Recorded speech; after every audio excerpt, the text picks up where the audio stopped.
All right, friends, are y'all ready to can with me? All right, I'm going to be canning up some quart-sized cans of pinto beans. Well, they're going to be refried beans, but they're not going to be in refried bean state.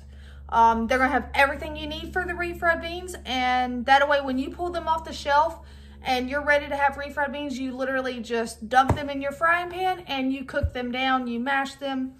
So this, all right, I didn't record last night when I first started. What I do for my refried beans is I use quart jars.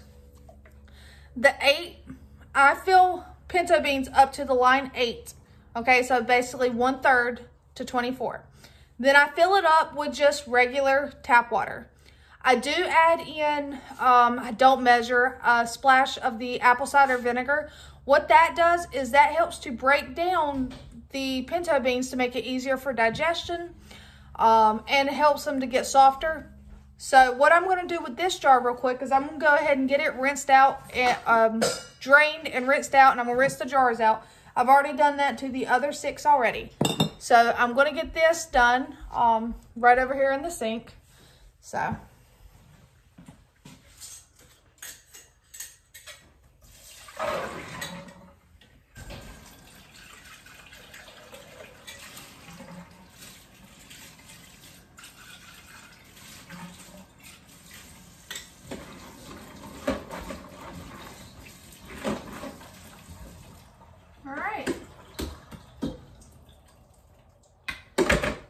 So let me set that jar down.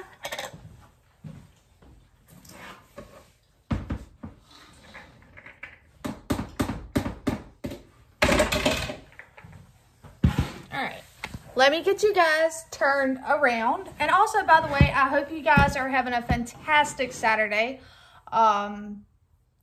Breakfast was delicious this morning. I'm not gonna lie, both me and my husband really enjoyed it. So, and as I told you guys, I would show you a canning video. I am going to do these today. I was going to attempt the sweet potatoes, but we'll see how far I get on that, because I do still want to get dinner started so that it can kind of cook down and, you know, flavors mingle. I'm going to do a small pot of chili using ground chicken. But I'm going to get you guys adjusted so that you can see what I'm going to be doing. I think I have everything out I need. Oh, I got to get out the oregano and bring my salt over, but that will be simple. So let's see here. Oregano, where are you? Basil, thyme. Are you oregano? Oregano and salt.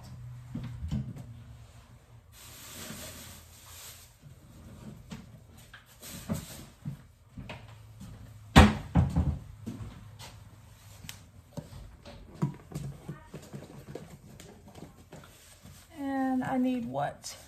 Tablespoon and teaspoon?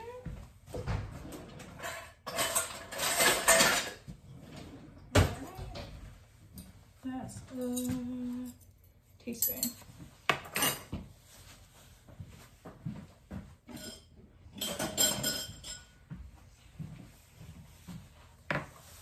Okay, so what we're gonna do, you guys, is I'm gonna bring my jars over here. I want y'all to be able to see.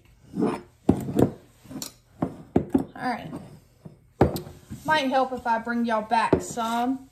My stand doesn't lower down, so I just kind of have to angle you down. Let's see here. Now I can bring you up a little. All right, how's that? Okay, so what you're gonna do is you're gonna put everything in these jars that you would normally put in your refried beans. Now, if you see here, I have about 1 pound of raw bacon chopped up. If you're vegetarian or you do not eat pork, omit it, leave it out. You don't have to put it in there. Like I said, stated this morning when I was doing breakfast, I don't eat a bunch of bacon, but I do eat stuff that has been flavored with bacon because I'm from the South, and bacon has really good flavor. So we're gonna take this and divide it amongst our 7 jars. My hands are washed, and I'll be washing them periodically, but you're just going to take and divide it amongst your 7 jars. If you don't like touching the bacon with your hands, use a measuring cup, use a spoon, whatever you would like. It doesn't bother me. I really like having these on my shelf so that if I want to do burritos and I need refried beans, I just go out there. I pull a jar off of my shelf and, you know, I cook it down. I also will say that I can other stuff that the USDA does not recommend you canning. I will dry can beans and I will dry can rice. I have never had an issue with it. My grandmother canned that way and it never killed any of us that ate her stuff. So I can't recommend it to you guys to do. So anytime if I post a video stating this is a Rebel canning, just know that it is not USDA approved. This is fine because I pre-soaked the beans, which means they basically swelled up. So I know that, you know, they're not going to outswell their jars. So let's see here. Anybody? I got a couple more little tiny pieces of bacon here. All right, I'm gonna wash my hands real quick.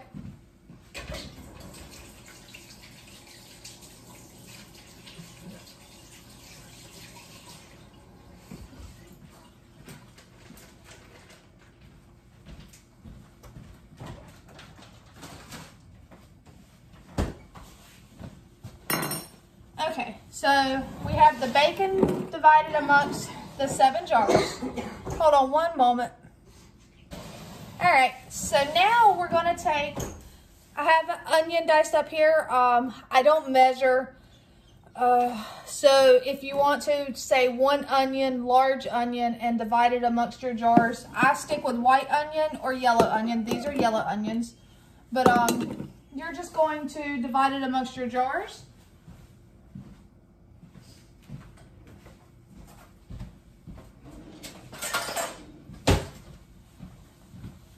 I will use a scoop on this because I don't care for the way onion makes your hands smell.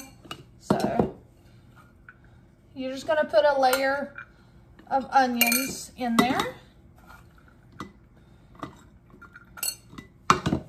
Because when you cook this down, you're going to mash it. You're going to mash it all together and all that yumminess. And you're going to have refried beans. I don't know about you guys, but I love having ready meals on my shelf that I can just open up and cook down, reheat, and there you have it, dinner. Like, I like soups, and that's something else I need to get canned up is some more soup. So there we have that. Oh, I need my little cutting board. Now for each jar, you need 1 clove of garlic. Some people will take and dice it really fine or whatever. I honestly just do a rough chop and drop it in there. So each jar gets 1 clove of garlic.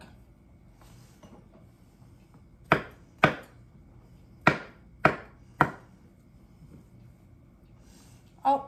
Well, let's see here. It's not going to hurt it to have a little extra, but I guess I'm going to grab a...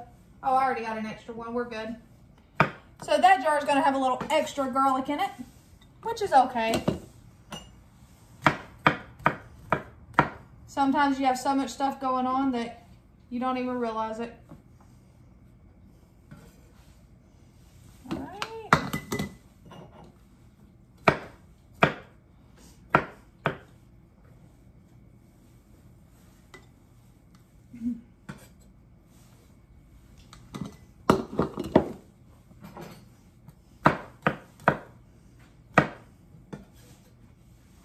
And last jar.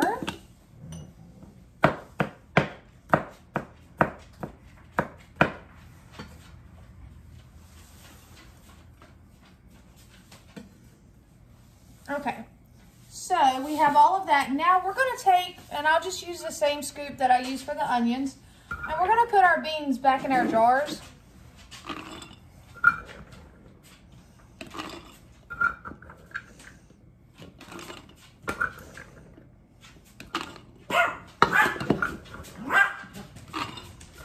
Ignore my little yappy dog. She's definitely a yapper.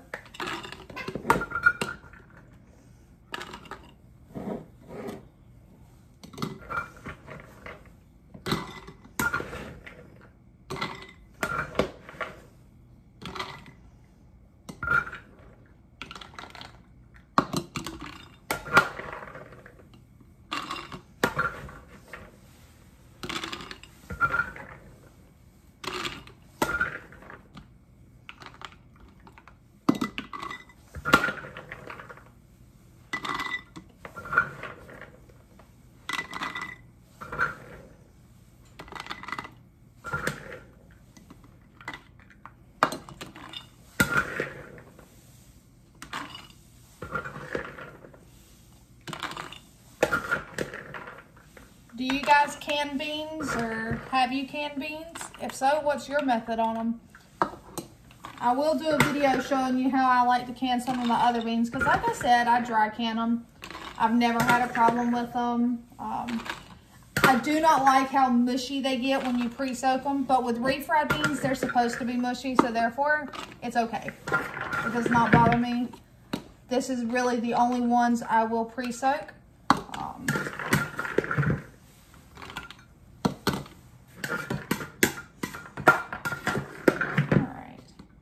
So we're just going to divide these amongst the jars.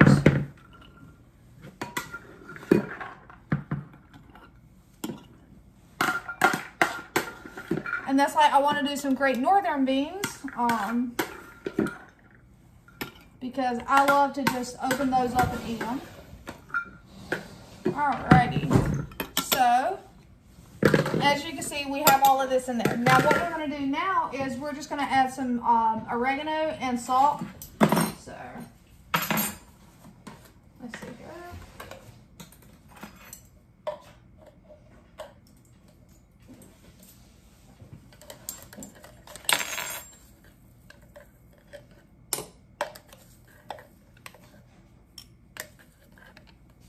Season with love. If you love oregano, put more oregano in it.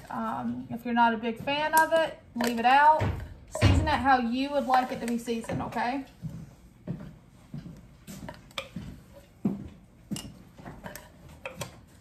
Alright. And there goes that. One less thing in our pantry.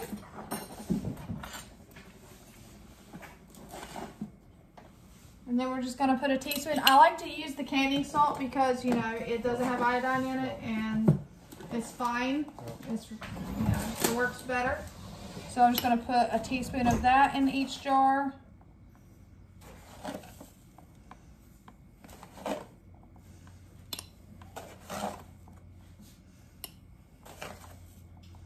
All right.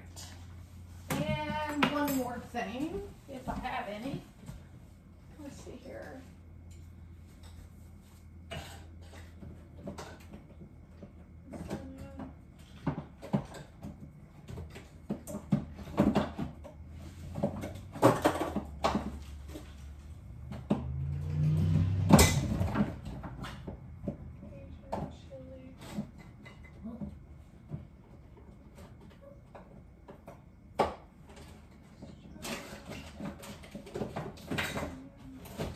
There it is. All right, you guys, I'm coming. Sorry. All right, so just some ground cumin. I'm just gonna put a little bit in there. It has a nice Spanish flavor to it. A lot of your Spanish seasonings for tacos and enchiladas will have ground cumin in it. And I like it in my refried beans. Now, for this last step, before we get them all canned,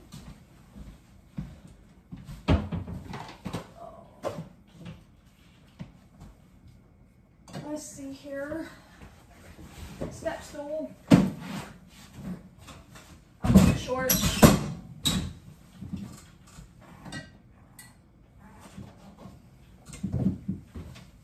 Alright. You can use plain water, or you can do as I am. I have some home canned chicken broth that I made, and I'm just going to use that to fill these up. And you want to fill them up with about a 1-inch headspace. I love to hear that. All right.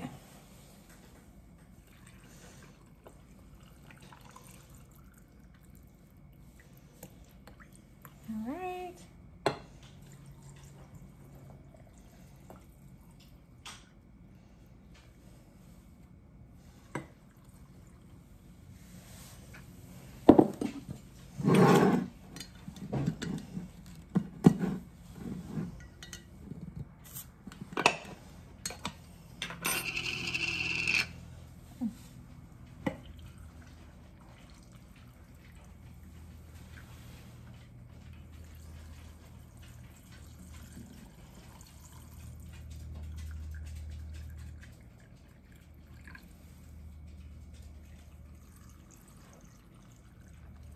And let me go get some more.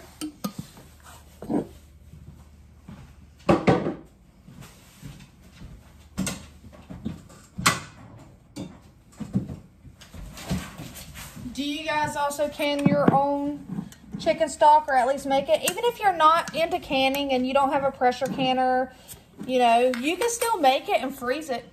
That you can.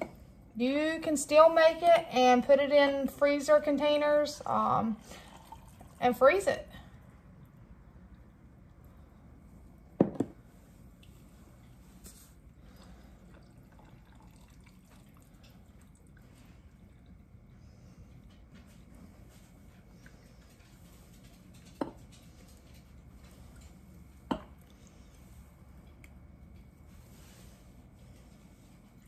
All right, now we're gonna debubble. So it took 3 quarts of stock. Now we're gonna debubble. I got my little debubbler right here, but if you don't have one of these, you can use a chopstick, a butter knife, anything flat. You're just gonna stick it in there, run it around, get out all those bubbles. And sometimes when you debubble, you will end up needing a little more liquid, broth, whatever it is you're using. So these are not, and I will say, will not and are not going to be the prettiest thing on the shelf. You'll see that at the end. The end results will show you that. But they're going to be tasty. Let me know in the comments below if you like refried beans. I love them as a side burrito. I actually like to have a breakfast burrito with egg and refried bean as well, or black beans. And I like refried black beans as well. And if you notice, I did a cold pack. Everything I'm putting in here is room temp. The canner is filled with room temp water, so it will all come to temp together. Please remember that. You don't want a jar cracking or busting on you. If the items in your jar are cold, your canner needs to be cold. Okay? Now, if you've got your canner hot, you need your jars and everything in your jars to be hot. So, all right, we got all the bubbles out. All my dirty dishes together. Because you guys already know, I don't like a mess. Messes happen, but I don't like a mess. So, I definitely clean as I go. All right. Now I need a small bowl and some distilled vinegar. Or actually, let's see here. Where's my vinegar? Oh. I'll be right back, guys. I gotta grab it from that outside pantry right here.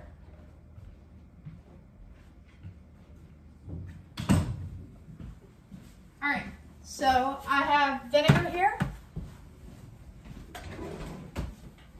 And I have a little dishcloth because I keep these. I don't have a ton of like paper towel products because I try not to use a lot of them.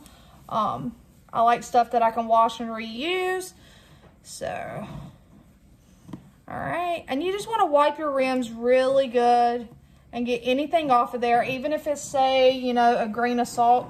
You don't want anything to stop your jars from sealing. You put all this hard work in there, you want them to seal. Now, if one doesn't seal, don't throw it away. Put it in your fridge and use it up. use it. I would try to use it within a week to 2 weeks, depending on what it is. So don't let your hard work go to waste. Alrighty. So now that we have that, we're going to get our lids on. And because these are going to be processing for, what is it, 90 minutes at 10 pounds of pressure, I'm not going to sterilize the lids prior because you don't have to. If you choose to, that is by all means your choice. And you're just putting these on there fingertip tight. You don't want to put them on there too tight, but you also don't want to put them on there too loose. All right. So let me get you guys over here to where you can see. All right, there we go. Let's see if I can zoom you guys in. Oh, no. Okay, so I'll just bring you a little closer. All right.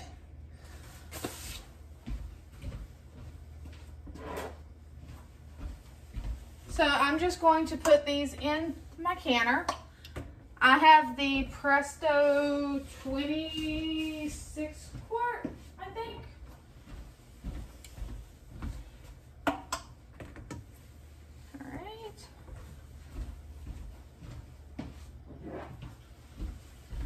And it holds 7 quarts beautifully. So I always try to make sure I have a canner full. And then when I'm doing the smaller jars, such as pints or half pints, I add a second rack and I'll do double. All right, so I have my water in there. I have my jars in there. Let me see here. Let's see here. I might have too much water in there.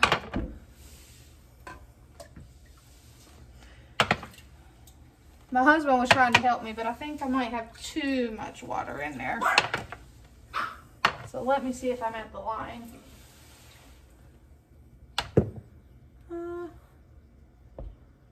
No, we're good. We're good. I guess, you know, you got these heavy jars in there and it just makes that water rise on up. So let's put these back in there, okay? I'd rather be safe than sorry, though. I don't know what would happen if you have too much water in there, to be honest. I really don't. So, all right. So what we're gonna do is I'm gonna get my lid on here,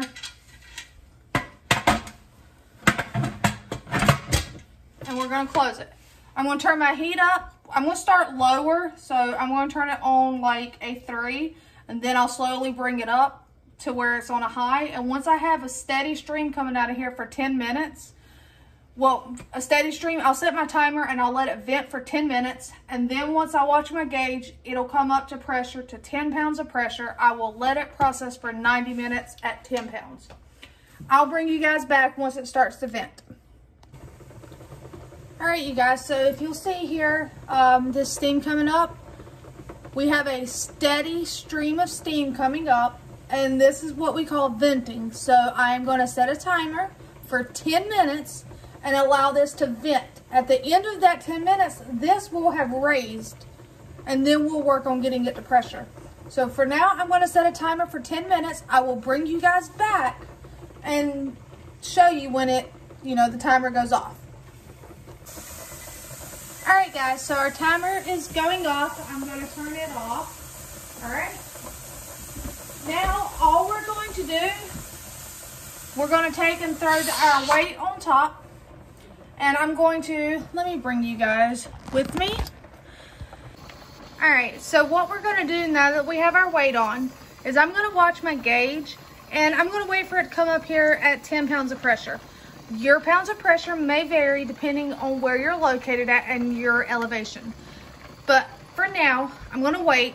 And I'm going to wait for it to come to 10 pounds of pressure. Once it reaches 10 pounds of pressure, I will turn my heat down some and I will set a timer for 90 minutes. Again, we do not start our time until it has came up to pressure. All right, I'll see you guys soon. Okay, you guys, so if you see, I'm actually above 10 pounds of pressure now. I'm actually going to drop my heat down, and with using a flat top, one thing I have noticed is I typically have to turn my heat down all the way between a 2 and a 3. I've got it on a 3 right now. The needle will drop down some, but it usually does not go below 10. But because it's at pressure, I am going to go ahead and set my timer for 90 minutes. Yes, that seems like a long time, but you have to. There's meat in here as well, so you want it to stay at 10 or a little above. You're fine where you're at. You don't want it going way down here. So I'll bring you guys back when the timer goes off. All right, you guys, so I'm bringing you back. Our timer is getting ready to go off. We have maintained our 10 pounds of pressure, and for 90 minutes, we got 1 minute left, and then it will be going off, and I will show you what I do from there, okay? Oh, and also, I made some chili mac for dinner while we were waiting. I guess I could have recorded that for y'all. I actually made it with ground chicken. So let's see here. Let y'all take a glance at that. Ta-da! Chili mac. Nothing special. Dark red kidney beans, macaroni noodles, ground chicken, tomato sauce, can of home canned diced tomatoes, and a little bit of water, some seasonings thrown in there, and that's really it. And then I let it cook. So that's what we're gonna have for dinner, and most likely dinner tomorrow as well. All right, so you hear that? There goes our timer. All right, so what I do from here is I turn my timer off, or I turn my heat off. I turn my timer off, I turn my heat off. I allow this to come down to 0. I don't touch it. I don't touch the jiggler or weight. I don't touch the lid. I touch nothing but the temperature and the timer. So next thing for you guys to see will be once it's turned down to 0 and they come out of the canner. All right, until then, I hope y'all have a great afternoon. I'm gonna get my family in here and we're gonna eat some chili mac. All right, you guys, they are out. They're very hot, so I'm not gonna handle them. Right now they look good, don't they? And that is how simple that is. Yes, it's a long process, but now we have refried beans that will be going on to the shelf. I did have some siphoning happen, so once these are, you know, all cooled down, tomorrow I will wash them off and label them, and that will be that. I hope you guys enjoyed this one, and if you'd like to see more canning videos, please just let me know down below.